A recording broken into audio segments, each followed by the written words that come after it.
All right, we are live in beautiful, sunny Florida.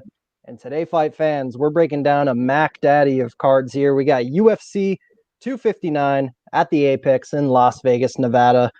Blachowicz versus Adesanya for the light heavyweight championship.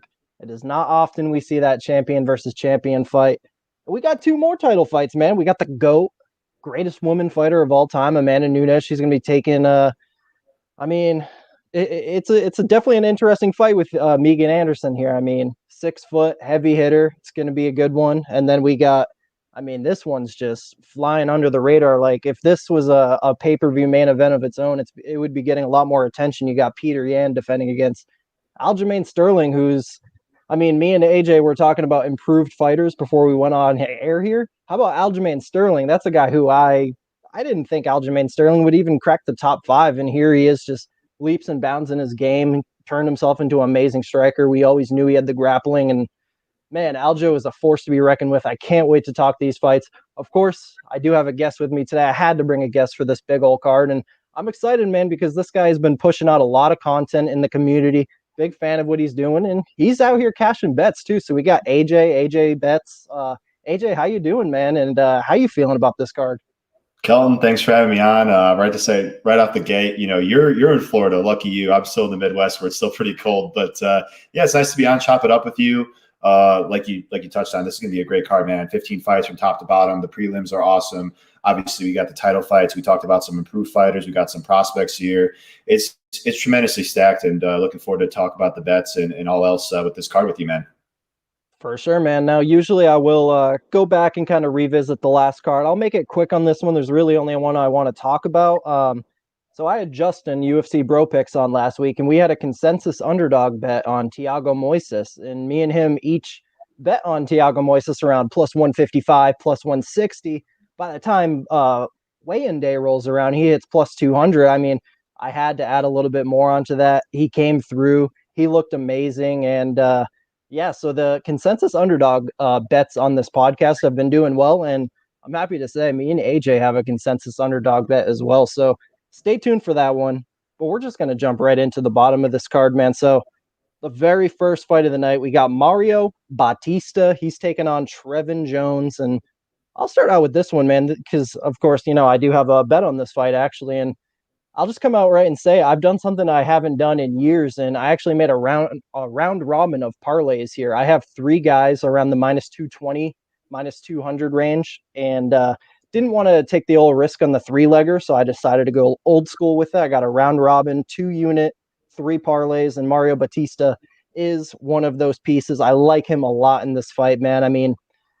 Firstly, I'll just say, again, I think improved fighters. I think this is a guy who's making leaps and bounds every time as well. And I guess we'll just start off by saying that we were talking about it before we started. MMA Lab has 3 bantamweights on this card, all peaking together. Mario Batista is one of those men. And man, I think that can be nothing but a positive for all 3 of those guys. I like Batista a lot. Now, he is a guy with less than 10 pro fights, and typically we want to be a little skeptical of that, but he seems like a pretty mature fighter in there, man, and he's pretty well-rounded. He's got the striking. He's like, I won't say he is the most technical guy in the feet. Like, I do think he's got some work to do, but he is extremely dangerous with a lot of tools. He's got the knees, he's got the elbows, he's got the kicks. Like, I like his striking game a lot, and I think he could hurt Trevin Jones here on the feet. Now, when it comes to the grappling, Mario Batista has actually locked up a couple nice subs I have seen in the past, and I believe Trevin Jones has been submitted before. So if I were to give anybody an edge on the mat, I think it'd be Batista. So I kind of feel like he has Trevin covered here in all areas. Now, where I will give Trevin Jones a lot of props in that last fight, everyone will just talk about he got his ass beat in the first round, and he kind of fluked the Russian in the second round. And I don't look at it like that. Like, yeah, I'd probably take the Russian to beat Trevin at least 6 out of 10 times. It probably was a little bit of a, low percentage outcome, but you still have to give Trevin Jones props for surviving that first round and landing a lethal blow of his own. So he is a pretty tough guy, and I do think he might win a fight or 2 in the UFC. I just don't think it'll be this one. I think Mario Batista will just be too much, and I see him hurting him on the feet or possibly locking up a sub on the ground. So yeah, give me Batista here. Who do you like?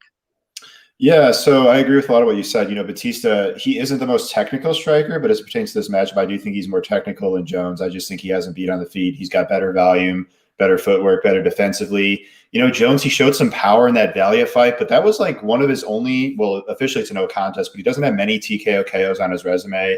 Batista can be willing to brawl at times, but when he's composed, he's going to be the much better striker here. And I do hear you. Jones, I think that's going to be his best chance to win is get this fight to the ground. He seems to excel as a grappler, but, I'm looking at Batista's Instagram. He's a Brazilian Jiu-Jitsu brown belt. My eyes show me that as a good scrambler. He utilizes the whizzer. He's got solid takedown defense. And like you said, he's improving. Iron sharpens iron at that MMA lab camp, right?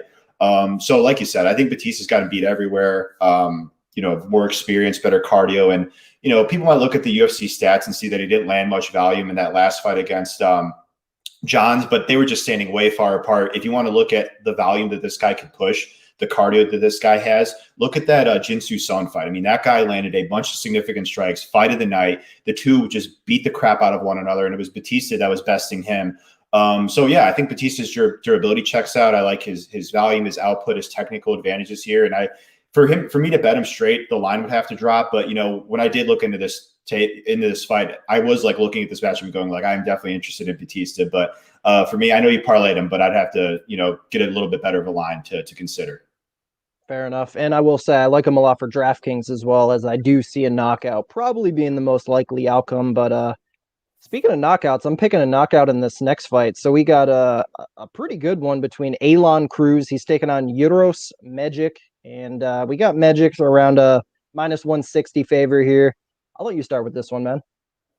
Yeah, this is an interesting one, right? I mean, it seems like I was talking with Notorious Picks on my podcast going like, this is the 1 + 1 = 2 logic. Uros Medic is coming off his first round Contender Series win, and we saw Elon Cruz losing the first round to Spike Carlisle. But if it was that easy, all of us would be rich, playing this game, right? But, I'm a little, optimistic about Cruz here. He's moving up to lightweight.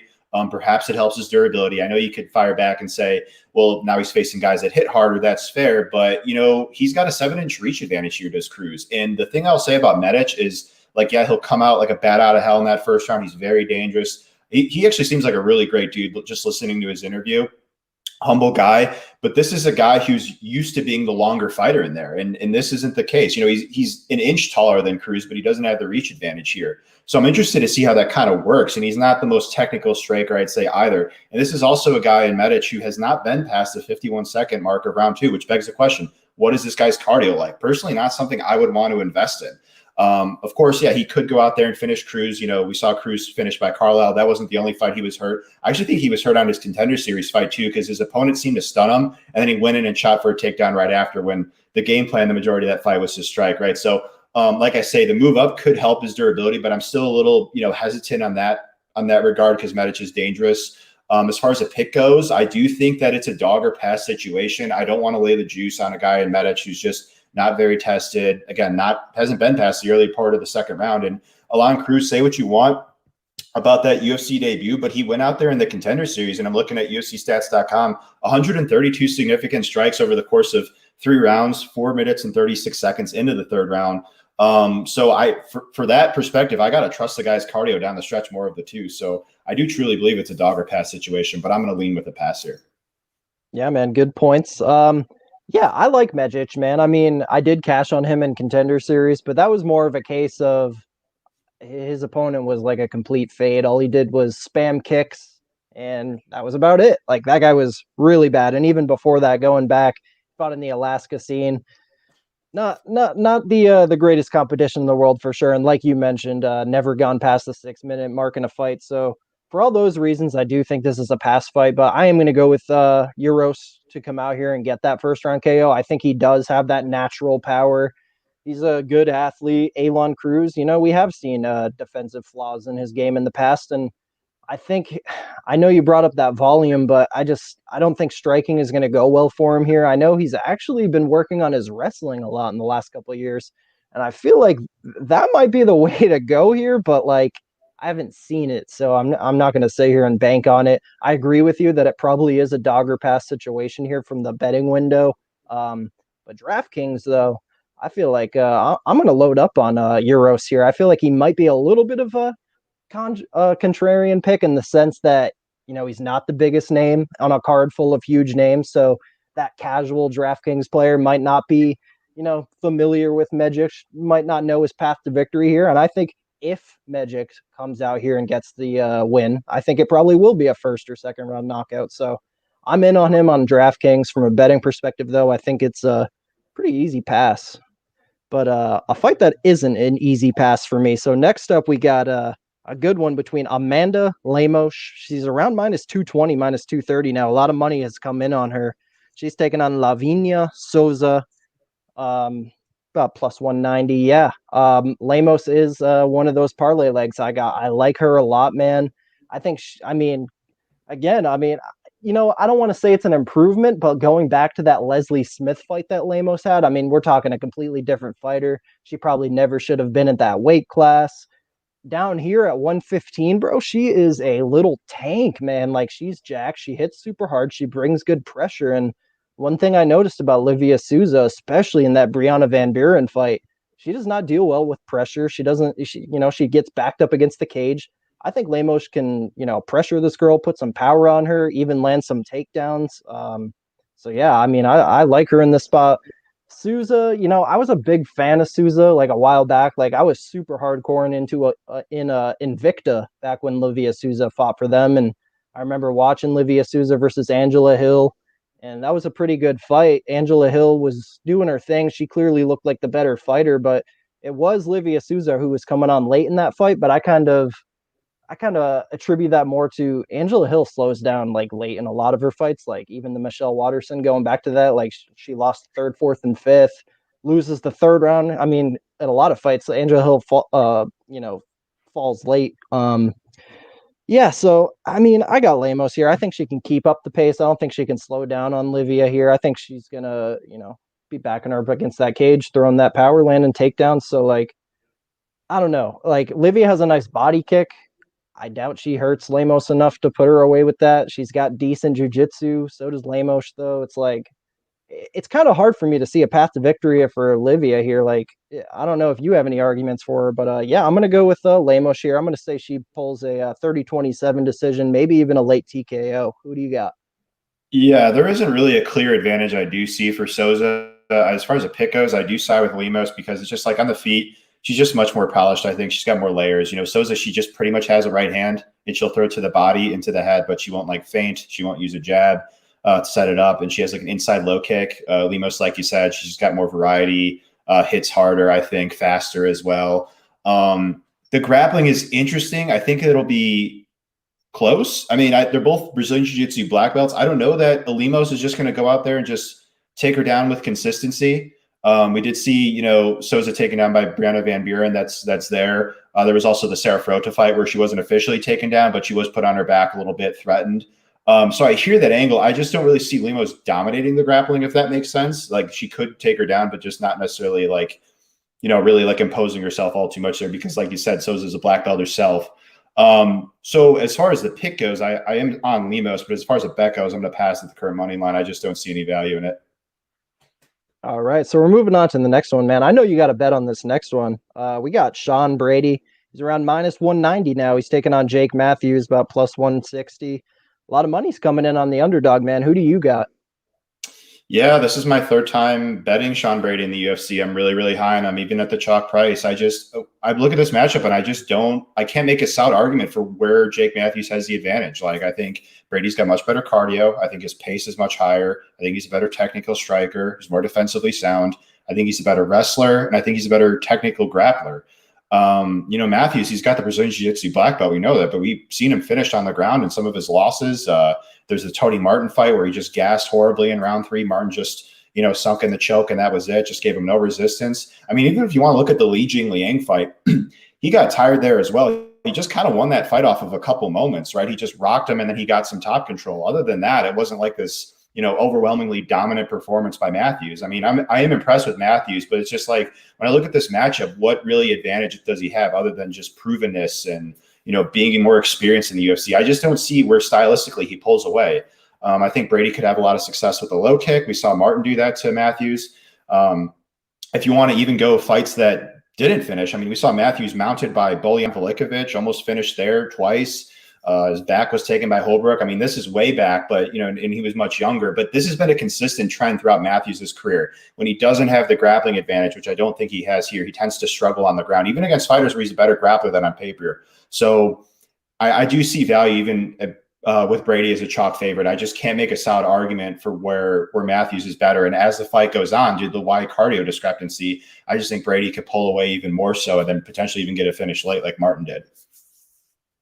Yeah, I'm going to agree with you. I got Brady here, and I was actually even thinking about throwing him into the parlays I made. I just, man, like I like Brady. I was on him last time. I bet him in the distance against Aguilera at some ridiculous line, like plus 200 or some shit, and he came through for me with the sub. I actually thought it would have been a knockout if anything, but he showed off some pretty gnarly jiu-jitsu there, and I mean, there's not much to dislike about Brady. Like he really doesn't have many weaknesses. Like he's very solid everywhere. I just don't think he's amazing anywhere, but I could say the same thing for Jake Matthews. I don't think he's really amazing anywhere either. Like if I had to point out advantages for him here, I guess it would be UFC experience. He's been in the UFC for 8 years now, since he was like we're talking a kid, like legit kid. Like he was looking like me with the Justin Bieber hair back then. Like been in the UFC long time. I think he's faster than Sean Brady. I feel like he might have better movement. Like I feel like his best case here is maybe just to move around, make it a real pretty technical fight, use those kicks. I feel like he might have a kicking advantage here, but like Brady's got better hands. I feel like he's got the more solid boxing here. I feel like he can land takedowns. I feel like he can get a sub here. So Brady is definitely the rightful favorite here. I'm having a hard time capping where I set it at. Like I feel like I definitely give him at least a 60% chance. I just don't know how much more. So I'm going to sit back. I'm going to see if he can pass this test against a 8-year UFC veteran. I think he does. I think he takes a decision here. So we're in agreement. I got Sean Brady. So moving on to the next one, man. This is wow, it's going to be an early sweat for me on Saturday. This is the third part of my round robin parlays. I do have Carlos Ulberg. He's taken on Kennedy and Chikawu. And Ulberg's about minus 260 now. I'm glad I moved in when I did at minus 220. He's another guy who's getting steamed, rightfully so, in my opinion. Kennedy, when you look at him on paper, holy shit, a 6'5" African with a 83-inch reach. This dude is huge for the weight class. I got to see him fight. And then when you dig into tape, you see him get outstruck at distance by 6-foot Darko. It's not a good look. I think it's just, he's obviously still a little green.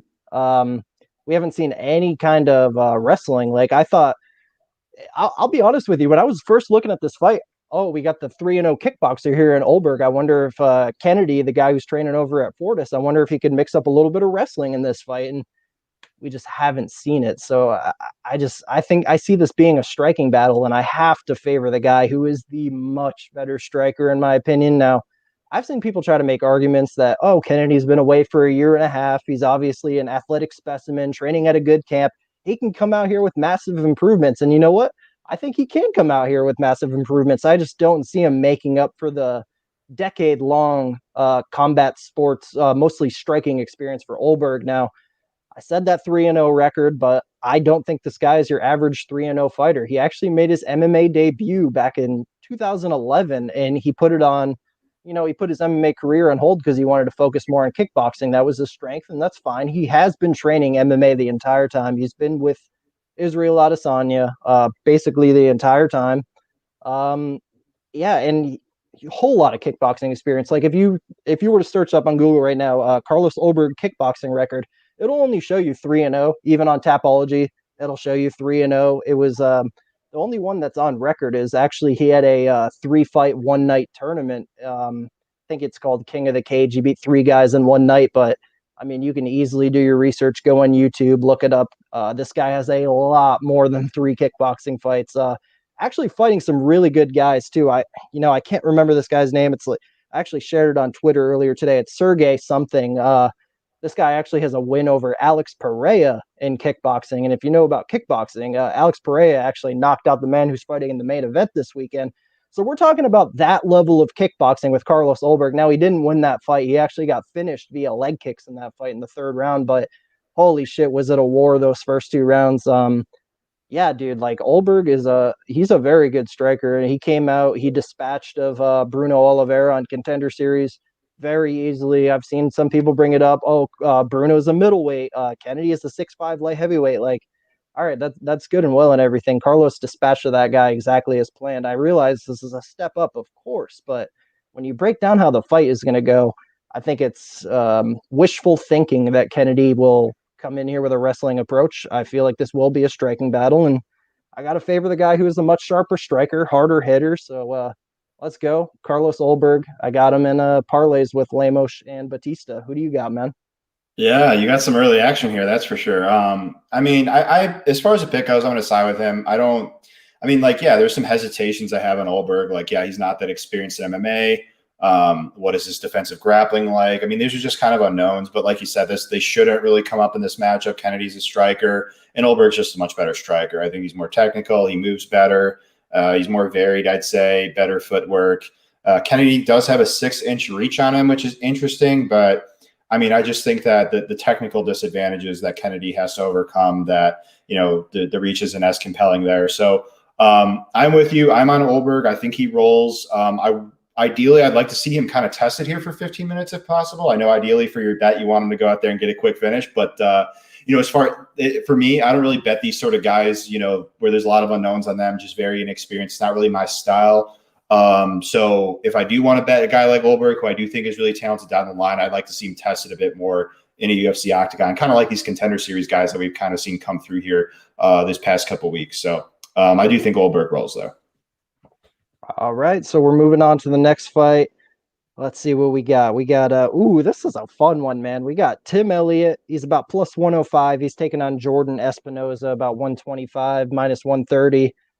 I'll make this one short and sweet, man. I actually really haven't looked into it that much, but I feel like I have a general idea of how this fight is, and I really don't have much interest from it in a betting perspective. The line's so close, I just don't see value on either side. But like Tim Elliott, he's definitely got a jiu-jitsu advantage here against Espinoza. We have seen Espinoza submitted a couple times, even from the top position. I think he wants to avoid grappling here with Tim Elliott at all costs. Now, Jordan Espinoza has shown some pretty good takedown defense. He's got a strong wrestling base, so I think he's going to try to use that in reverse here, stuff the takedown attempts from Tim Elliott, and put some power on him on the feet, man. I feel like he's Jordan Espinoza is a pretty solid fighter. I know he's taken a few losses here. I think he's had a bad luck of the draw. I think Dvorak is actually the last guy who beat him. I'm very high on that guy, David Dvorak. I think he's a very good striker, and he's going to go far in the division. This is a little bit different of a fight, man. Like Tim Elliott is, let's be honest, he's a habitual loser. Like I don't have it at the top of my head, but his UFC record is not very good. He finds ways to lose fights, even fights that he's winning. He's a very, very hard guy to trust. So for that reason, I'm going to go with the younger guy, the better athlete, the harder hitter, the guy who I think does have the goods in the takedown defense department to stuff the attempts from Tim Elliott here. So that's really all I got to say about it. I got Espinoza by decision. Who do you got? Yeah, I got Espinoza as well. Elliott's just so sloppy. I mean, offensively, he's great. He's a good catch wrestler. He could scramble really well, but defensively, we've seen it time and time again. He puts himself in submission attempts. His cardio management is poor. It cost him against Royval. That was a matchup on paper that was very favorable for him on paper, in my opinion. He showed better composure in that last fight against Benoit, but it was at the detriment of wrestling less. And I do have to, credit his, more composure. His striking actually looked better technically against Benoit, to working with James Krause, who is a coach that everybody's really high on, and rightfully so. He's just kind of hard to trust, though, still. Like, even in that Benoit fight, he still got put in submission attempts. The fight was very close. You can make 29-28 case either way. And I do think that, Espinoza is closer to the prime of his career. As we'll get into it with, Cruz and Benavidez, like, when you're at like the lower or the latter half of your 30s, especially these smaller weight classes, where the speed is so compelling, the athleticism is very, very important. It causes concern, in my opinion. So I'm with you. I think Espinoza is more athletic. I think he's a better striker. Even if Elliott takes him down, he's just never been a good control grappler. So Espinoza, being the athlete, solid wrestler that he is, could probably pop right back up. And I'll say this. I mean, I wouldn't even be surprised to see Espinoza go out there and submit Elliott. I mean, I think Elliott could submit him. On the flip side, I don't think Espinoza has the best submission to defense. We saw that in the Schnell fight where he was submitted from guard, even against Perez. He was taken down and pretty much immediately submitted. But yeah, Elliott, yeah, offensively, he's great. He, is very aggressive with the guard passing and everything. But I wouldn't be shocked, if it gets kind of dicey on the ground and Elliott tires himself out, that it's Espinoza that gets, say a Darcy on the ground. But no bet from here. Yeah. Yeah, I mean, I could see it, man, for sure. So moving on to another flyweight bout. This one is very exciting as well. We got Kai Kara France. A lot of money's coming in against him. He's about minus 135 now. Rogerio Bontorin, plus 115.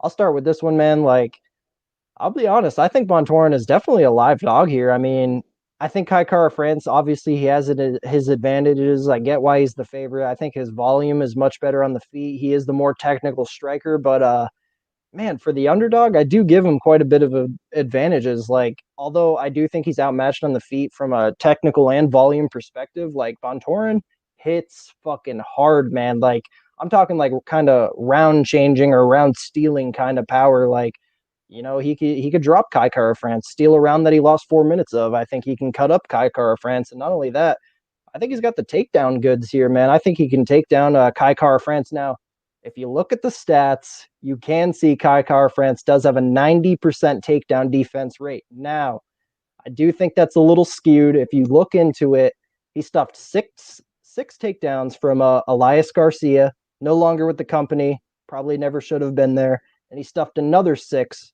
from Mark De La Rosa, another guy who's no longer with the company, probably shouldn't have been there in the first place. So I think that inflated those takedown defense numbers quite a bit. And, he actually did get taken down 1 each by those guys. So, I mean, man, we have seen him get taken down in the past. Even the Ultimate Fighter, we've seen Kai Kara France get taken down. I think, and it's funny because if you were to look at Bontorin's, just his last fight where he was the one that got absolutely ragdolled by Ray Borg, you'd call me crazy for saying that Bontorin can land takedowns here. But I've seen him in the past. He's a very strong guy. I think he can do it here. I think he's got that wrestling advantage. I think he's got the power advantage. It's just really tough for me to pick this fight. Like, I cap it more like a 50-50, to be honest with you. I feel like it's very well matched. So for that reason, for me capping it so closely, I feel like I got to roll with the dog, the plus 115 Rogerio Bontorin here. I'm debating betting it. I'll be honest with you. I'm just not 100% sure yet. I have no problem waiting a couple more days. Just sleep on it another night or two. We'll see. But he is my pick. Who do you got? Yeah, I heard a lot of love for Bontorin. I understand there in some respects. I do agree with you that, Kara France's takedown defense is a bit overrated. It's like, yeah, what strong grappler has he really faced? Bontorin, everything he does is with power. He seems like a very solid scrambler. I know he was kind of out hustled there by Borg, but we know Borg is one of the, even though he's no longer with the company, one of the better scramblers, better grapplers in the division. So no shame in that. Just a tough matchup for him. I mean, I guess my biggest hesitation in terms of like not betting France is like he could lose this fight very much on optics. He tends to fight very competitively, even against opposition where it really shouldn't be all that competitive. I do side with him as far as the pick goes because even though I do think maybe Bontorin can take him down, I don't think he has the cardio to do it for 15 minutes. He just is pretty power-based with his takedowns, like all based on strength. Kara France, he's a solid scrambler, a solid defensive grappler, I'd say, that city kickboxing defense. And I do tend to think that Kara France should be able to keep the fight standing majority of the time. He's just a much better striker. Bontorin's just very wild. Kara France, much more technical, much better footwork and better volume as well. So I do side here with Kara France, but I'm not going to bet him.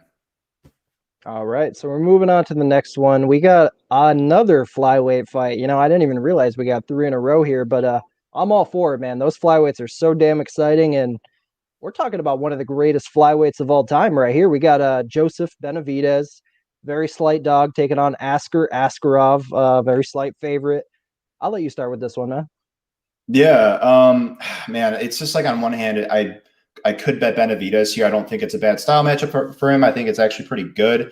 It reminds me of Benavidez's matchup with Formiga, where I max bet him, but it's tough for me to trust him at this point in his career. He's coming off 2 beatings to Figueiredo, and people could say, well, like that's the champ, but it kind of reminds me of like this Tony Ferguson versus Charles Oliveira spot. He's coming like, yeah, it appears like he's close to the prime of his career, but maybe the damage means regression. I don't know. I mean, it's just kind of investing in an unknown.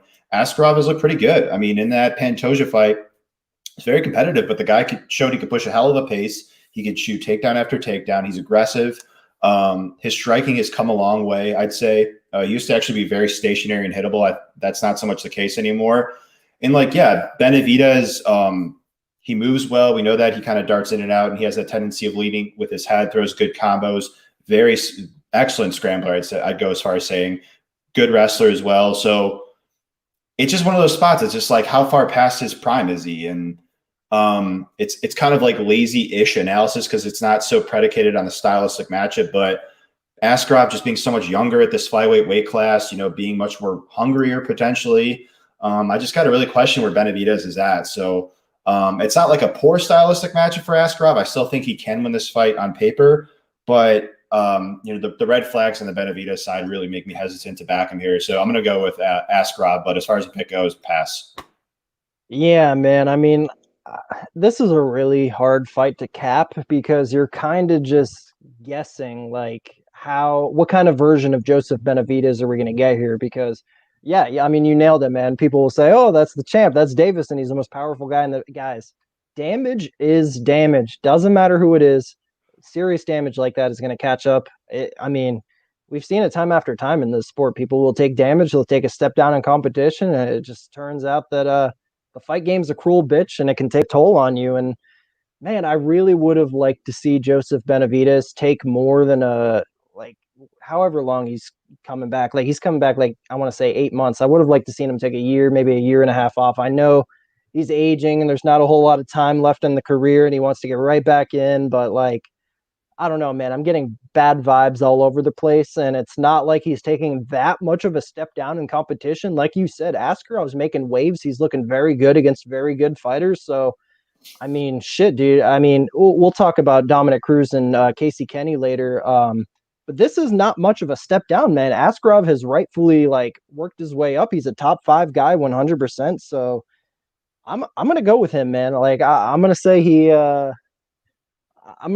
has success in all areas. Honestly, here, like he's a very good wrestler. He's a very good striker, and people are bringing up to me, oh, Askarov doesn't have power, blah blah blah. Like I think he can hurt Benavidez here, man. I don't know if you saw the Askarov versus Tim Elliott fight where Askarov actually knocked Tim Elliott out stiff on the feet, and Tim Elliott actually woke up like a second later. The fight continued. It was a very crazy moment. But to say Askarov doesn't have power and can't hurt Benavidez here, I think that's wrong, man. I can see him hurting him here. So I'm gonna say Askarov has moments everywhere in this fight. I will say it will be close. Like in his prime, Benavidez schools this guy all day long, but I don't think we're dealing with Prime Joe anymore, so I'm going to go with Askarov to take a very close decision here.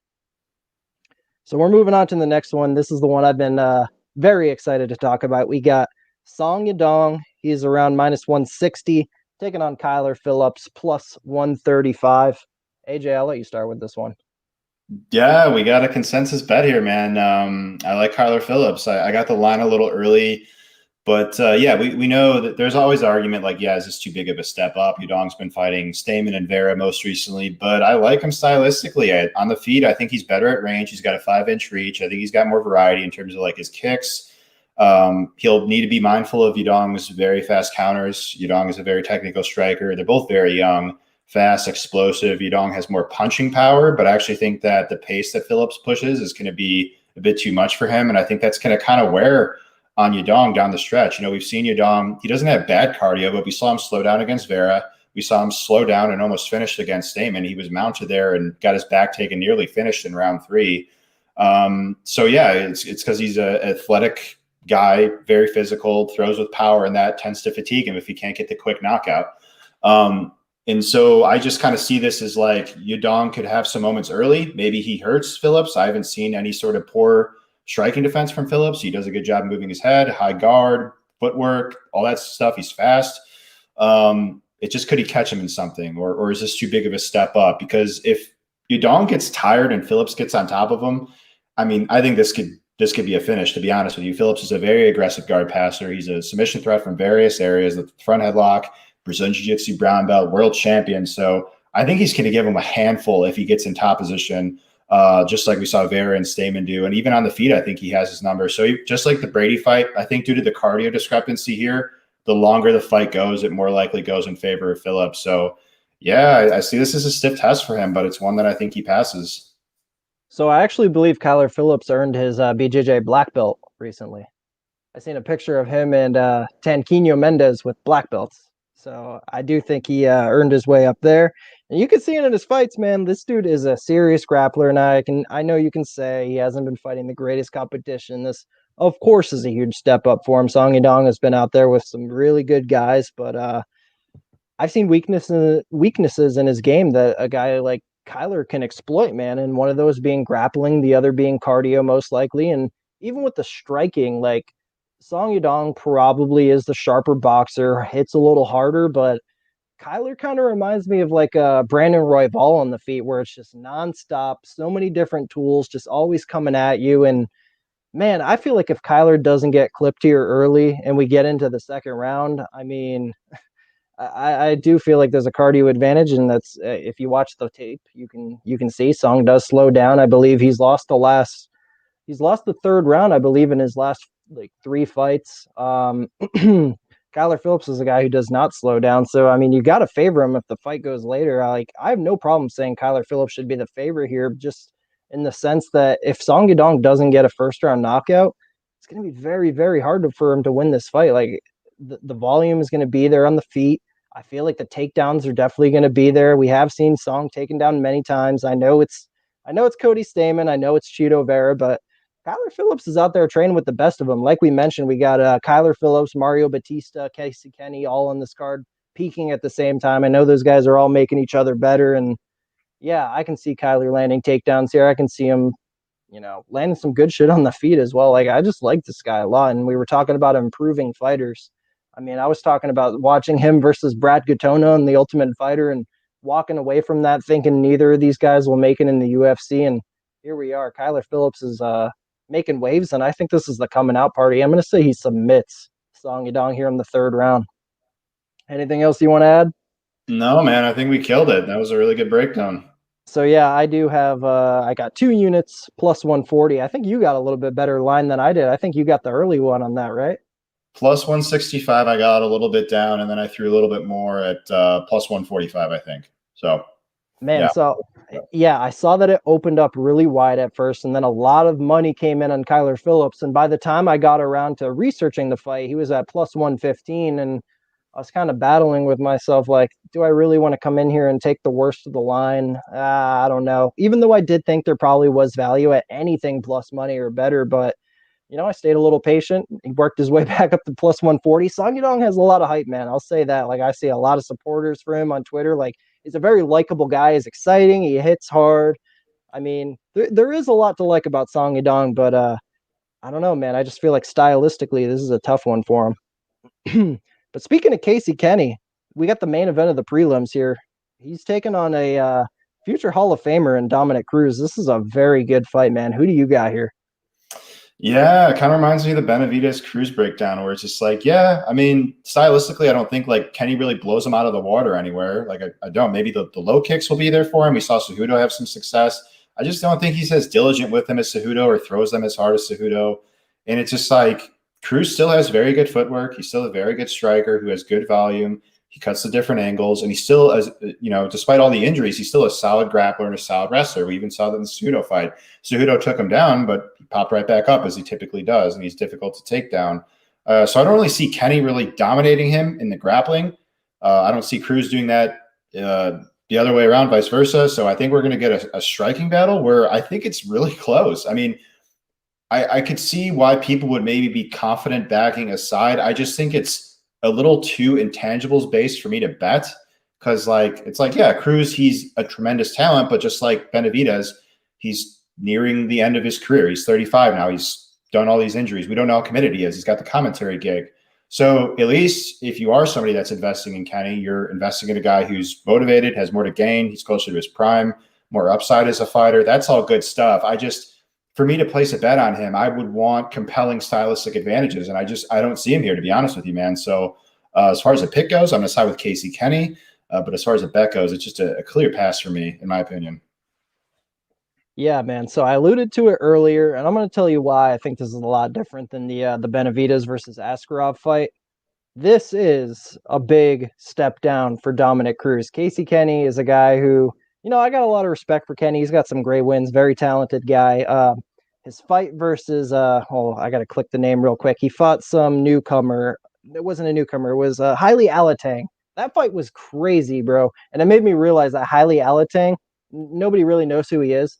That guy might be the toughest guy in the world for taking all those body shots. That was insane. And then the Nathaniel Wood fight, that was a really, really amazing fight. I actually bet Casey Kenney in that spot. Came through for me.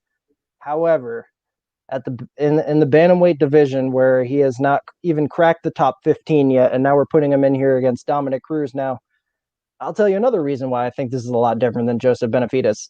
Dominic Cruz is not as shop-worn as Joseph Benavidez. Joseph Benavidez is a guy who's had a lot of fights in the past few years, took massive damage in the last two fights. Now, I know Cruz did get finished in the last one, but it's not like he ever went out or anything like that. And not only that, I mean, Dominic Cruz, let's see, 4 fights in the last 5 years. So I feel like the fight years, the fight miles are not as added up for Dominic Cruz as they might be for Joseph Benavidez.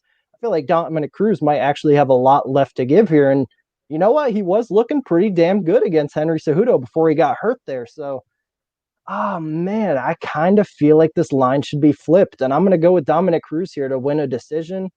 It's definitely hard to go against Casey Kenney, against a guy who, there's no doubts about it. Dominic Cruz is getting up there, but I just don't think it's a situation where he doesn't have much left to give. I do think he has more to give, and I see no problem with him taking out a guy who's, borderline top 15, top 20 here in Casey Kenney. Stylistically, like, he's a very smart fighter. That's one of the first things you'll talk about with Dominic Cruz, one of the most intelligent minds in the game. And I mean, if Casey Kenney thinks he can just come in here and span kicks, like, it's not going to go down like that. And I don't think, like you said, I have a hard time seeing either guy landing takedowns at a consistent rate here. I think we are going to get a striking battle, and I think that footwork's going to be too much. I just think Dom is going to be too slick, too smart, and I think he's going to squeak out a decision here against Casey Kenney. But not super confident by any means. I just feel like the line should be flipped. Dominic Cruz should be a very, very slight favorite. So that being said, I am thinking about a small bet on Dom Cruz. So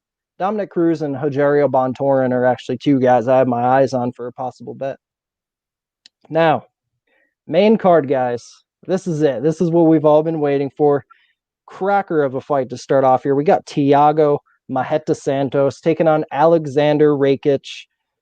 Man, so I'll start out with this one. When I first looked into it, go through the recent records, look at the stats, the pre-tape research that we do. Man, I thought I was going to take a shot on Thiago Santos here. I mean, we got a guy. I mean, I was doing the classical, tapology capping where, we got Thiago Santos here who knocked out the current champ, who went to split with the GOAT and John Jones. On the other side, we got Rakic, who was dropped by Devin Clark, who lost to Volkan Oezdemir. But, man, when you really look into it, I think Alexander Rakic is the rightful favorite here. I mean, the problem with Thiago Santos, there was no wrestling involved in that Blachowicz and John Jones fight. I feel like wrestling that's got to be his weakness. I mean, we've seen it time after time. We've seen it in the Glover Teixeira fight. Now, it's interesting because Rakic doesn't have the BJJ of a Glover Teixeira. So when he does get those takedowns, I'm really eager to see how his control is. If Thiago is able to work himself back up, he is a very strong, powerful guy, explosive guy. I feel like maybe he can get up after the first couple takedowns, but I like what I see from Rakic, man. I think he can keep up a pace here for 15 minutes. And even striking wise, I know he was hurt by Devin Clark twice, actually, I think. But I don't know, man. I like the guy. I feel like he's making improvements every time. And yeah, I'm going to go with him to take a decision here. It kind of pains me to say that because I'm such a fan of Thiago Santos, but I got to go with my non-biased opinion. And I think Rakic is rightfully around the minus 150 mark here at 60%. So who do you got? Yeah, I see him around 60% as well. It's just like on the feet, I favor Rakic ever so slightly. He's more technical. Santos has got those really dangerous kicks, and he will create chaos. He does a good job of that, so he might be able to take Rakic out of the technical kickboxing fight that he wants, kind of at range. But yeah, I mean, Santos is very dangerous. You mentioned Rakic was hurt by Clark, but Santos is still not a polished boxer.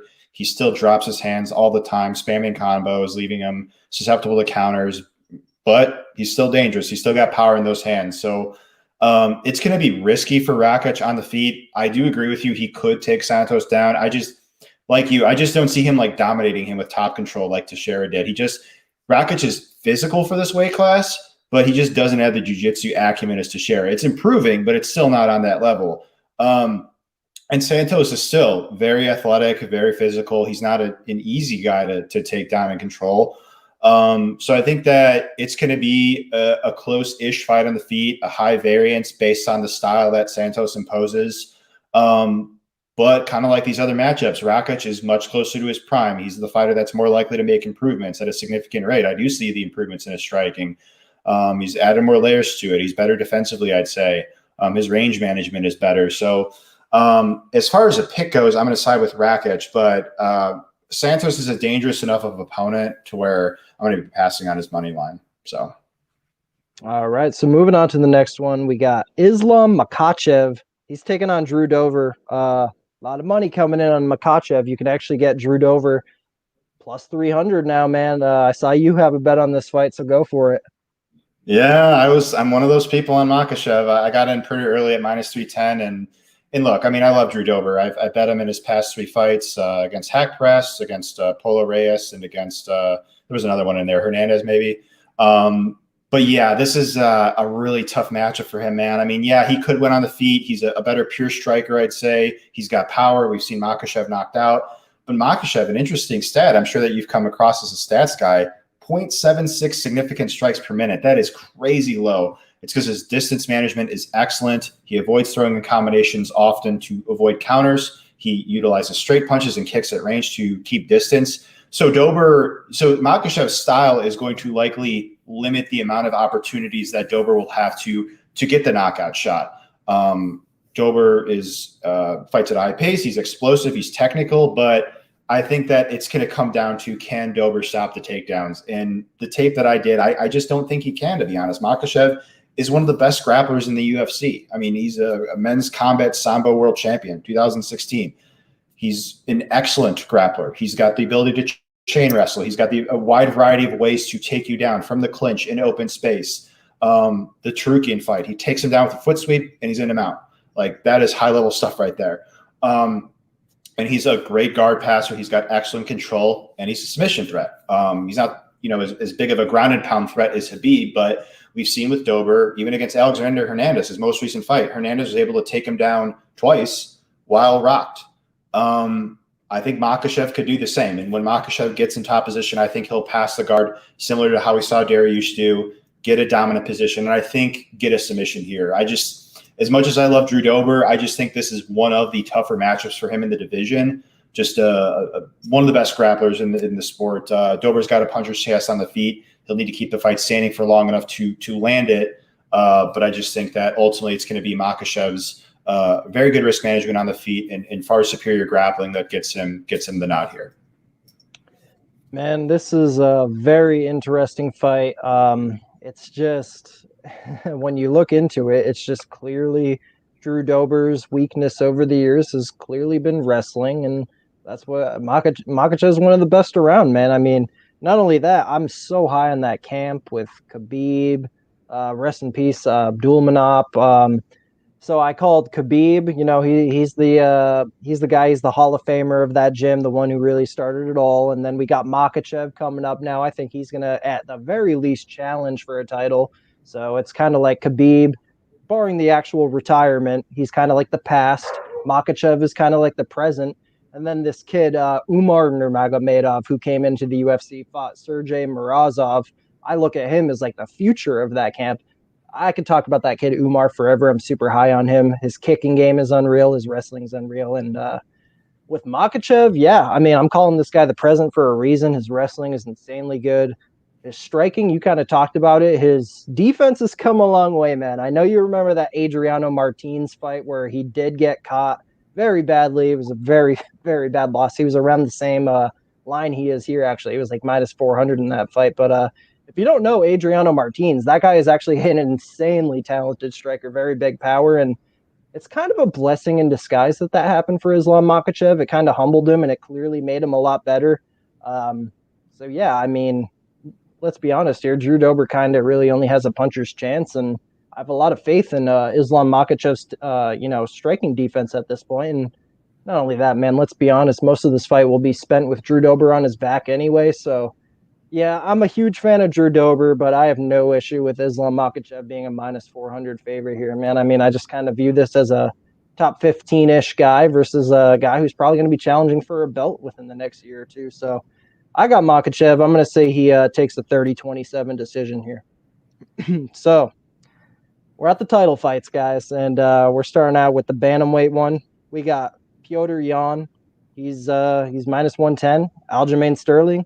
He's minus 110. We got a dead pick'em here, and I know you got a bet, so go for it. Yeah, I got Sterling at the underdog price. There's some closing line value there if that's your thing, but beyond that, it's just I think a solid matchup for him. I love Yan, and I've seen people on the other side, and I get it. Jan's, if he gets in the pocket, he's got more power. He should be able to do damage, but man, Yan is very, very stationary, and Sterling moves a lot on the feet. He's got very good footwork. He's constantly utilizing kicks and straight punches at range. He's got a 4-inch reach on Yan. I think Yan is going to have just a difficult time starting on Sterling. Like he tends to start slow, does Yan. Even against Faber, he started slow. And again, yeah, maybe he finds his footing down the line and maybe hurts Sterling. But I just think that Sterling is going to give him a lot of resistance at range with his various tools, the low kicks, the body kicks, the head kicks occasionally, the low kicks. I mean, you want to look at a comp, just look at the Rivera fight. I mean, that was not the end-all be-all to my bet, but I looked at that pretty significantly. I mean, we saw Sterling win that fight clear, 30-27, all three judges scorecards. The fight was really never in doubt, whereas let's just call it for what it is. Yan struggled in that fight. I mean, he won that fight by getting two knockdowns, and good on him. He's got a tremendous amount of power, and he got Jimmy there at the end. But who was winning the aggregate of the exchanges? Jimmy was. So I'm not sold that if Yan doesn't swing rounds with knocking Sterling down or knocking him out, that he wins the rounds. I think that's what Yan does need, is to hurt Sterling in the rounds. Otherwise, I just think Sterling's volume is going to be too much, to be honest. So I pretty much see the grappling as a watch. They're both tremendous scramblers. If I were to favor a guy there, I put in my breakdown, I would favor Sterling. He's the more dangerous submission grappler. I think he's stronger in the clinch, but mainly I think it's going to be won or lost in the feet. So, yeah, man, I think it's going to be Anu. I mean, Yan is a tremendous talent, but I think Sterling is the toughest matchup for him in the division, to be honest with you. So I think it's going to be Anu here, Aljamain Sterling. Yeah, I agree that it's a very tough matchup for Petr Yan. But, I am picking Petr Yan here, and I've been pretty solid on that being my pick. I just struggle with where I cap it at. Like I just have a hard time doing it. Like I definitely couldn't put him at 60%. Like it's anywhere between 50-55% for Petr Yan. Damn, I always want to call him Peter. But this is a fight. I agree with you, man. This is definitely like Aljamain Sterling early, Petr Yan late kind of deal, in my opinion. Like, oh, man. And we have seen Aljamain go the whole 3 rounds very strongly, too. So, like, even if Petr Yan comes on late, I think there could be a situation where Aljo already built up a 3-0 lead by the time Petr starts to come on strong. I think that's totally a possibility. But, like you said, man, Petr packs a punch. And I just feel like as time goes on, I feel like that's just going to wear on Aljo. And I kind of see Petr putting him away in rounds 4 or 5 here. But absolutely cannot discount the improvements Aljo has made. His striking has come such a fucking long way. He's super long. He's very fast. He's a great athlete. I mean, I'd confidently put money down that Aljamain Sterling would win the first round. Like, I feel pretty good saying that. I don't think it's going to be via takedowns, though. I think Petr Yan is actually going to be a very tough guy to take down. Like, I'm going to make a bold statement here, actually. I'm going to say there's 0 takedowns landed in this fight, and the entire fight is contested on the feet. I think Petr is super solid there. I doubt Petr would go for takedowns. So I think we're going to get an entire striking battle. And like I said, I do think Aljamain Sterling can win that way. Like I said, I think he can outstrike Petr first 3 rounds, build up that 3-0 lead, and by the time he takes over, it's just too late. I think that is definitely a possibility. But yeah, I mean, I think Petr has that special kind of power. He's also one of the youngest guys in the division, too. He's making improvements every single fight, so we could even see a better version of him here.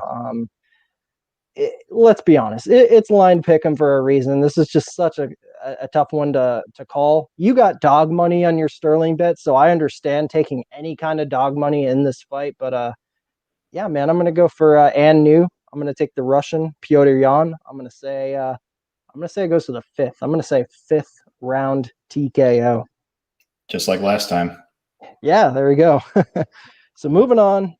This one might be, I know we got the GOAT here, but it might not be as exciting as the bantamweight and light heavyweight title fight. And I think that's simply based on the line.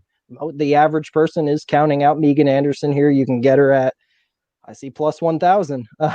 Taking on Amanda Nunes, I see minus 1,400. And yeah, I mean, there's a reason for that, man. I mean, Megan Anderson, I said it at the top of the show, she's one of the biggest girls in the company.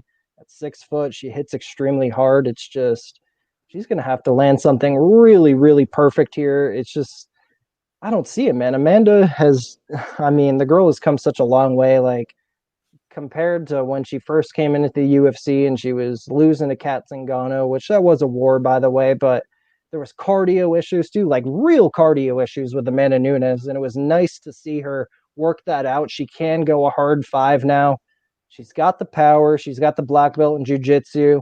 I feel like she's obviously the more technical striker, especially boxing wise. I actually think Megan Anderson's hands are, I don't want to disrespect her, but I don't think they're very good at all. I think her kicks and her knees are her best. I know she knocked out Dumont with a punch, but like, damn, Dumont was kind of dead in the water at the very beginning of that fight. Like, she was slowing down, super plodding, stood right in front of her. Amanda Nunes isn't going to do some shit like that. Like, it's going to be a very low percentage outcome for Megan Anderson to take out Nunes here. It's just, she's not going to outpoint her. She's not going to, I mean, she needs a knockout. Let's be honest here. So if you want to take the shot on Megan Anderson, it's clearly, you should bet the KO prop. I don't see her winning any other way. So I don't know, man. I'm going to go with, I feel like the topic here isn't who we think is going to win between Amanda Nunes and Megan Anderson. It's kind of more like, how is Amanda Nunes going to win? And yeah, you could say that might be a little disrespectful on Megan, but I think that's more just speaking on how amazing Amanda Nunes is, to be honest with you. I'm going to go with the sub. I think Amanda's a smart fighter, and I think she knows Megan's path here, and that's the knockout. So I think Amanda's going to put that wrestling and jiu-jitsu to work. We've seen Felicia Spencer, who Amanda beat. She took down Megan, submitted her very fast. I see 0 reason why Amanda Nunes can't do the same thing. So I'm going to say she toys around on the feet a little bit, then gets that takedown, takes that back, rear naked choke, round 1. What do you got? Yeah, I'll just talk about it from a DraftKings perspective. You caught me off guard. I thought that's where you're going to transition over to, but yeah, I think that's where I would consider investing in Nunes. Just, I'm not even like a big parlay guy, but even if I was, like you said, minus 1,000, it's just like there's really no value even in that. Not even inside the distance line. Not even like I looked at the under 1.5, but like still, it's just a pass for me. So yeah, I think that's where I'm going to get my exposure to Amanda Nunes is on DraftKings, on FanDuel. Shout out to FanDuel, by the way. They get the MVP format, but you don't have to pay a premium for your fighter to get in there. So anybody that didn't know, it's a cool new feature. But yeah, that's going to be where I get it, man. It's like, yeah, I mean, yeah, Megan, she has a chance to win. I just don't see where stylistic she's better than Nunes. She works with Cruz, which is a great coach. So she's definitely improving. I just don't think she's closed the gap with Amanda in any of those areas. We talk about fighters improving, and you said it. Amanda is one of the most improved fighter since the beginning of her UFC career. Her cardio used to not be good, defensive grappling wise. It would kind of fall apart because of the cardio. And now it's just like, what are the issues in her game? She doesn't have any glaring ones. And it's not as, based on that and her and Valentina are always these ridiculously high favorites, not because the other fighters in the division are bad or anything. They're good fighters. It's just they're simply that talented. So, yeah, I think Amanda Nunes rolls here. No bets for me, but I'm going to get my exposure in DFS. So, yeah, man. Even with the DFS, paying up that 9,600, that will be pretty tough. And on a slate with 15 fighters, I feel like there's a decent chance that there's some fighters priced below Nunes that could score just as much. So, yeah, I mean, you've got to play some Nunes, I feel like, just in case she does go out there and break that slate. But I don't know. Paying that 9,600, I hate, like, I have this thing where I hate playing the most expensive person on DraftKings. I feel like it's bad luck, and it has gone that way a lot of times, but that won't be the case here. Amanda Nunes will win, but yeah, I mean, we'll see where the points come from. I mean, if she comes out, gets that takedown and sub in round one, like I think she will, I mean, you got what, a first round finish, 90, takedown 95, some control time, say 96, 97. Like, if she comes in and wins the way I think she is, I mean, I think she could only put up like 100 points. Like, that's a possibility. Whereas I see a lot of fighters here who I think can compile a lot more points over 3 rounds, even 5 rounds with the other title fights. So, yeah, I'm kind of going the opposite way. I'm going to be kind of low on Amanda Nunes on DraftKings, but I'm glad you brought it up. We haven't talked about a lot of DraftKings on this card. Maybe we can do that after we talk about this main event. But speaking of the main event, man, I mean, holy shit. It's not often we get these champion versus champion title fights, and we got Jan Blachowicz. He is defending his 205-pound belt against Israel Stylebender Adesanya, the 185-pound champion, moving up. And I guess I'll just start with probably what's going to be the biggest topic of discussion in this fight, and that's what Israel Adesanya said yesterday, that he is going to be weighing in somewhere around 193 pounds. Now, I got to see it before I believe it. I'm very interested to see the weigh-in on that one. Now, you can definitely argue that what he gives up in strength and power and size, he absolutely makes up for in speed and technique, and that's all true, definitely. I mean, when you watch Israel strike and then you watch these light heavyweight strike, it's just it's almost not even comparable. It's, you know, Israel's the favorite for a reason here. He is the much more technical fighter, way faster, way more tools. Man, but if he comes in at 193 here, like, just in the back of my head, you got to think like there's weight classes for a reason. Can you imagine if Jan Blachowicz were to get his hands on Israel Adesanya, get on top of him, push him against the cage? Like, there's going to be an undeniable strength advantage in this fight, power as well. Like, man, I'm not fully convinced that Israel Adesanya can take Jan Blachowicz's best punch here, and especially in a 25-minute span where Jan can just land that one perfect punch. And, you know, looking back at Israel Adesanya versus Kelvin Gastelum, where Israel was rocked and hurt by a former 170-pounder, and now he's coming up here to 205 and taking on Polish power himself, Jan Blachowicz. It's like, man, like I said, I get why Israel's the favorite, but at plus 200 on the defending 205 champ, on a guy who's going to be outweighing his opponent by 12 pounds, I tend to think that Israel Adesanya has to fight a perfect fight here for 25 minutes and not get hit by that big right hand. Or, man. And, you know, you watch Israel's career, you know, there shouldn't be a reason why you think he can't do it. He could absolutely come out here and fight perfect for 25 minutes, pick apart Blachowicz, even hurt him towards the end. I think that's all good and well, but from a betting line, I got to be honest with you, man. I just cannot get my eyes off Jan Blachowicz plus 200. Like, I really think this is a situation where, you know, the best fighter doesn't always win. There's so many factors in this fight game, in a cage fight. I mean, and it's not like we're talking about Israel moving up and fighting just any other guy. I mean, we're talking about Jan Blachowicz, who has just been running through the division. Again, I mean, the theme of this podcast has been improving fighters. This is the granddaddy of them all with Jan Blachowicz. Started out in the UFC 2-4, had terrible takedown defense, didn't have the greatest cardio in the world either. I mean, it was bad with Jan. Like, there was a point where we actually thought he might be cut at one point, but holy shit, what a turnaround.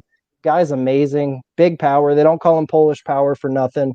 He's got a serious jiu-jitsu game as well. Like I said, like, if we were to get a situation where Jan got his hands on Israel and got him down, got on top, like, damn, bro, can you imagine what happened? Of course, it's so much easier said than done, but in a 25-minute fight where I think it might just take one big moment from Yan. Um, I'm going to surprise some people here, but I'm going to go with the underdog, Jan Blachowicz, to shock the world, man. Who do you got? I love it, man. I agree with some of what you said. I do think it's a dog or pass situation. I'm still passing on it because it's like I still favor Israel. I would cap him around -150, and I don't bet underdogs unless if I cap him as favorites. That's just my style. But yeah, like Jan is going to be stronger than him. He's got the Brazilian Jiu-Jitsu advantage. I'm not sold that Jan just gets the clinch position because Israel has shown willingness time and time again to circle the fence every time he gets backed up. But if he does, that would pose an interesting dynamic. In Israel, I bet him against Gaslam. I bet him against Costa. I bet him against Whitaker. Part of the reason for those bets was because he had a significant reach advantage. He had at least a 7-inch reach advantage over all those guys. Not the case here. He's only got 2 inches of reach on Yan. I think it's going to be a slow, methodical kickboxing fight. Maybe I'm way off on that, but that's generally been how they choose to fight. They're content to be on the outside, set traps. Like you said, Yan has power, as is Israel. Israel's sniper. They both are. I took the over 2.5 rounds here because I think it's going to be lower tempo, lower pace. They're both generally durable. They're both generally very defensively sound. And I think they're just going to kind of oblige to that sort of style. I don't think that, Jan's going to have all this urgency to close distance like Kelvin Gastelum did, or, well, even Paulo Costa kind of surprised me. He just stood on the outside, but I don't think Jan's just going to stand on the outside and let, Israel basically tee off on him. I thought I was going to have to kind of get over a little bit of a sweat there in round one, but, that said, Israel, he still can have the low kicks, but Yan, we see it. He's so smart. You even saw the Reyes fight. Like Reyes is like, what the hell is he doing? I mean, he sets a tempo. He sets these sort of traps, these counters, these combinations to make you feel like you're frozen. I think they're going to be freezing one another. And this may not be a pleasant memory to some, but this could kind of look like Darren Till versus Stephen Thompson in a way, where they're just kind of like a chess match type of fight, which I'm totally cool with. It doesn't have to be fight of the night for every fight. We got plenty of other good fights here. So if that's the case, then so be it. I don't want to put a downer on the whole thing, but yeah, man, I do hear you. Like Yan could definitely make this a fight. I don't think Israel just blows him out of the water anywhere. He's going to be more technical. He's sharper, and he's got more variety. But it's not like these advantages where he's so much more technical than Yan. He's so much more precise than Yan. They're kind of marginal advantages I see for Israel. So yeah, I'm picking Israel Adesanya to win. And for DraftKings, I'm actually going to be way underweight to him because I think he's going to be really popular. And I just think there's a decent chance here that we see him not finish Yan, or even if he does, it goes late. So yeah, I'm excited to see how this one plays out. But yeah, I think they're going to kind of have a methodical type of battle, in which case Yan could win because of the lower tempo and the sort of style that they both bring, man. For sure, man. And looking at DraftKings, Jan Blachowicz, 7,000. It's not often you see a champion at 7,000 in DraftKings. I know he is taking on a fellow champion, but shit, dude, I'm all over that with Jan Blachowicz, especially since dude, I really think he can get a knockout here. So, I mean, he's obviously going to be in the optimal if he wins. As far as anything else that stands out on the DraftKings slate for me, so going through the cheap guys are definitely tough. Like Megan Anderson, don't give her really much of a chance at all. Drew Dober, it's kind of a puncher's chance deal, but he's taking on a guy who I think is fighting for a title soon, and I don't really want to fade that. Like, I make about 25 lineups per card. I'll probably have Drew Dober in one of those 25 lineups just in case. Jake Matthews, I mean, I'm not really interested in that, to be honest. I feel like Brady takes a decision here where he just kind of I feel like the fight could be close, but I feel like it's going to be close but clear for Brady. So it's tough. And not only that, if Jake wins, I don't think it's going to be by finish. So it could be a situation where he wins and doesn't even end up on the optimal. Trevin Jones, obviously, I'm betting Batista. I don't want to go that route. Kennedy, I'm betting Goldberg. I don't really want to go that route. And even then, I don't know how live Kennedy is for a knockout. So again, I think even if he wins, it could be like a slow or low scoring affair. Excuse me. Elon Cruz. Now that's an interesting one at 7,300. I mean, we talked about it. That's a dog or pass fight from a betting perspective. from DraftKings, I think you got to play both sides 100%. Magic, if he wins, it's probably going to be a first round, second round knockout. Cruz, if he wins, I see him taking over, probably getting a second or third round finish. So this is a fight where I want to be highly owned on both sides. Kyler Phillips, I think it's pretty obvious. Me and AJ are going to have quite a bit of Kyler Phillips lineups. Livia Souza, I want no part of that. I'm all over Lemos. Now, Thiago Santos, this is where it gets kind of interesting at 7,600, especially since if he wins, it's going to be my knockout. So, again, 25 lineups. I might have Thiago Santos in about 7 or 8 lineups, to be honest with you. Bontorin, 7,700. I like that. Aljamain Sterling, 7,800. I mean, like I said, this is as close to a 50-50 fight as it gets. So at 7,800, I feel like it's an obvious Aljamain Sterling value side. And then you kind of get into the mid-range here as far as anything that stands out to me. I don't know, man. I feel like the Elliott Espinoza fight probably goes to decision, and I feel like the Cruz Kenney fight probably goes to decision. So I'm not really interested in either of those. Are you interested in either of those mid-range fights, the Elliott Espinoza and Cruz Kenney? I know you said Espinoza might come out here and get a sub. Are you interested in that side? A little bit, and Elliott Espinoza just for that reason, the grappling upside, just because it's like we see with this new scoring system, man. Like Cruz Kenney, it's like unless if there's a knockout, there's probably not going to be a whole lot going on. We saw Moises go out there and pretty much light up Hernandez, and he only got like 51 points. It's just not. I try to, when I do my DraftKings breakdowns, I always try to repeat it because I still think, and I do it too. We're still used to kind of the old system. But in this new system, the grapplers are like basically precious. Like we want to target the grapplers. Even if they don't go out there and finish the person, they still get that top control, man, which is really valuable. They still get those non-significant strikes. So of those three, I would say Elliott, Espinoza would be my favorite. And then it's like Kenney, Cruz, not interested really. They're both generally durable. Benavidez and Askarov, same type of deal, unless if Benavidez is just completely, like his durability is just completely fallen off. You mentioned Askarov rocked Elliott. I don't think, but I mean, Benavidez was rocked by Pettis and Demetrius Johnson, who are great fighters, but not known for power punching. So I do kind of see where you're coming from. Maybe I'm talking myself into some Askarov as sneaky play, but no, I do kind of want to hammer that home though, is just like, I don't want to invest too much in these strikers that are just going to be going out there and striking, you know what I mean? So. And speaking of that, probably my biggest fade on this DraftKings slate might come to a surprise to some people, but maybe not, based on who I picked. Israel Adesanya is someone I'm going to be very low weight on this, slate. I feel like even if he wins, I agree with you in the sense that, unfortunately, this might not be the most exciting fight, maybe more of a slow-paced chess match, and man, I feel like if it goes that way, if Israel wins, I think decision's the most likely outcome, even though it's 5 rounds. I mean, let's see what Israel and Yoel Romero scored. I mean, he scored 49 points against Yoel Romero. I don't know if it's going to be that slow-paced, but just looking at that number and seeing that there is that kind of a floor for Israel Adesanya, even in a win, and the fact that I think Jan Blachowicz is a very live underdog here, I mean, dude, I'm probably going to have Israel in like 2 or 3 lineups out of 25. I'm with you, man. I want to be underweight to him because I think the public is going to be high on him.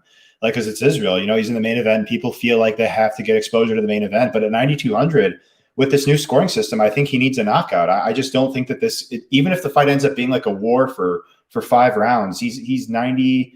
He's 9,200. He needs a bunch of. He needs Max Holloway. Not exactly that, but kind of comparable to that, like crazy. He needs to go out there and land like 300 significant strikes to get like 92 or whatever, or 100. Like we talked about it. Nunes, I think, is a better play. Maksev, they have much more potential to grapple. Even Brady, like even though Maksev and Brady aren't in title fights, they have legit chance to finishes, in my opinion.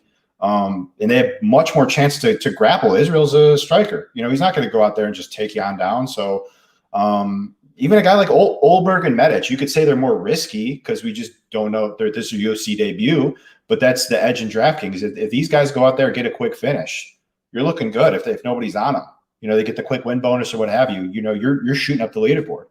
So yeah, man, and that's where us hardcore MMA enthusiasts have the edge on DraftKings, I believe, compared to the casual viewer, because they see the names like Israel Adesanya and yada yada, and they'll the Dominic Cruz even, and they'll be more open to playing those guys where we know who Euros Magic is, and we know if he wins, it's probably going to be a first or second round knockout. So I love that aspect of DraftKings. Not only that, like we don't have to go against the bookies in DraftKings. We can go out there and take advantage of maybe a less educated MMA fan. I love DraftKings. I've been doing it for like 2 or 3 years now. It's very, very fun. As far as anything else, I guess we kind of got through it all, man. So that's gonna do it. I thank you very much for coming on, AJ. It was a blast. Like I said, I'm a big fan of all the content you've been pushing out. So just tell the people exactly where they can find you and see your work. Yeah, it was a pleasure doing this with you, man. And likewise, yeah, Twitter right but down below. If I could get my finger pointed the right way, AJ_Shulo. Yeah, I contribute right now to MMA, Oddsbreaker, RotoWire, and recently Fantasy Pros. So do a little bit of everything there. And yeah, mainly on Twitter, website, ajmmabetting.com. And yeah, that's pretty much it. I'd like to thank you again, Kelton. It was awesome doing this with you. And hopefully we can do this again sometime. Of course, man. And, I usually like to wait until after I do my own podcast to listen to others' podcasts. But I did see you did that podcast with Notorious, and I heard it's pretty good. So I'm going to definitely have to listen to that. Me and Notorious go pretty far back. We play fantasy football with each other. He's a very cool guy. So I'm definitely, I might even pop it on right after we get out of here. So looking forward to listening to that. I encourage you guys all to listen to that as well. Obviously, AJ is a pretty sharp guy, and Notorious, I think Notorious has a great mind for the sport as well. So go check out that podcast if y'all got nothing else to do, for sure. And appreciate the viewers as always. You guys are awesome. I think we got up to about 25 viewers at the peak there. So appreciate that. Hit the like button. That always helps. Subscribe. And that's going to do it for me, guys. Appreciate it very much. Thank you, AJ. And later.